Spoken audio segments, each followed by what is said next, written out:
အားလုံးပဲမင်္ဂလာညချမ်းလေးပါဒီချက် channel လေးကနေပြီးတော့ပြန်လည်ပြီးတော့ကြိုဆိုလိုက်ပါတယ်ဒီချက်မနေ့က fresh အကြောင်းလေးတင်ပြီးသွားပြီဆိုတော့ဒီနေ့ကျတော့ decimal ကနေ fraction ကိုဘယ်လိုပြောင်းမလဲဆိုတဲ့အကြောင်းလေးအားလေးနဲ့မိတ်ဆက်ပေးသွားပါမယ်အဲ့တော့အရင်ဆုံးအနေနဲ့ဒီချက် decimal ဆိုတာလေးကိုသိရပါမယ် decimal ဆိုတာကကျတော့ဒီချက်ဒသမကိန်းဖြစ်ပါတယ်အဲ့တော့ဒီမှာပြထားတဲ့123.45မှာဆိုရင်123ကိုကျတော့ဒီချက် whole number လို့သတ်မှတ်ပြီးတော့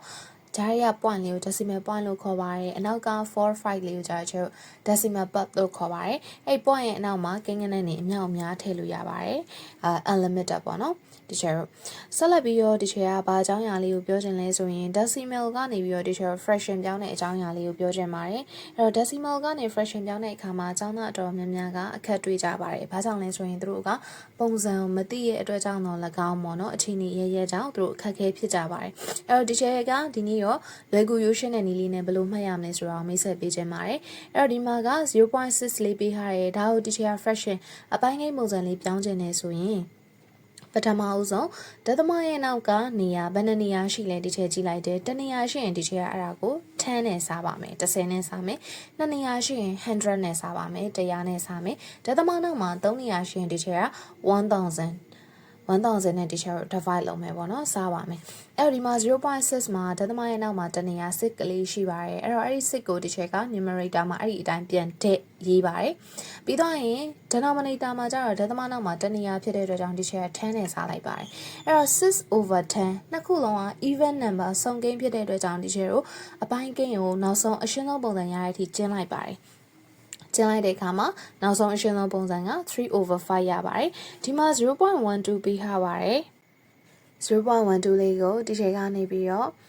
fraction ပုံစံပြောင်းပါမယ်အဲ့တော့ point ရဲ့နောက်မှာ12ကိန်းနှလုံးရှိတဲ့အတွက်ကြောင့်မလို့ဒီချိန်ကအဲ့1 to 12ကိုဒီတိုင်းပြန်ရေးပါတယ်ကိန်းနှလုံးရှိတဲ့အတွက်ကြောင့်ဒီချိန်100နဲ့စားလိုက်ပါတယ်အဲ့တော့12ကို100ကိုက even number စုံကိန်းဖြစ်တဲ့အတွက်ကြောင့်ဒီချိန် simplify လုပ်လိုက်ပါတယ်ရှင်းဆုံးပုံစံလေးပြင်လိုက်ပါမယ်အရှင်းဆုံးပုံစံပြင်လိုက်တဲ့အခါကျရင်ဒီချက်ရဲ့အဖြေလေးက3/25ရပါတယ်ဒီနေရာမှာတတမိမိကိုမှတ်ထားတဲ့နာကကြတော့ဒီချက်တို့က fraction တွေကိုပြောင်းတဲ့အခါမှာအရှင်းဆုံးပုံစံပြောင်းမှုအတွက်မဖြစ်မနေဂရုစိုက်ပြီးတော့မှတ်သားထားရပါမယ်ဒီမှာဆိုရင်တော့ 4.2 အရှိရဒီချက်ပြောခဲ့တဲ့ whole number နေရာမှာ4လေးပါပါတယ်အဲ့တော့ဒီချက်တို့က fraction ပြောင်းမယ်ဆိုရင်အဲ့ဒီ4ကိုဒီတိုင်းထည့်ပြန်ပြီးတော့ရေးပါတယ်ရှင်ပြီးတော့တဲ့အခါမှာ 0.2 ဆိုတာ 0.2 ကိုရည်ညွှန်းတယ်အဲ့တော့ point ရဲ့နောက်မှာဒသမတနေရာဖြစ်တဲ့အတွက်ကြောင့်ဒီချက်10လေးနဲ့စားလိုက်ပါတယ်အဲ့ဒီ2လေးကိုဒီတိုင်းလေးပြန်ရေးပါတယ်အဲ့တော့2/10ဆိုရယ် mix number လေးဖြစ်သွားပါတယ်ဒါပေမဲ့ mix number ဆိုရင်ဒီချက်မနေ့ကသင်ခန်းစာမှာပြောခဲ့တဲ့အတိုင်းဒီချက်တို့က proper fraction ဖြစ်ရပါမယ်ကိန်းစစ်ဖြစ်ရမှာဖြစ်တဲ့အတွက်ကြောင့်ဒီချက်2နဲ့10တွေက even number ဖြစ်တဲ့အတွက်ကြောင့်အရှင်းဆုံးပုံစံပြင်လိုက်တဲ့အခါမှာ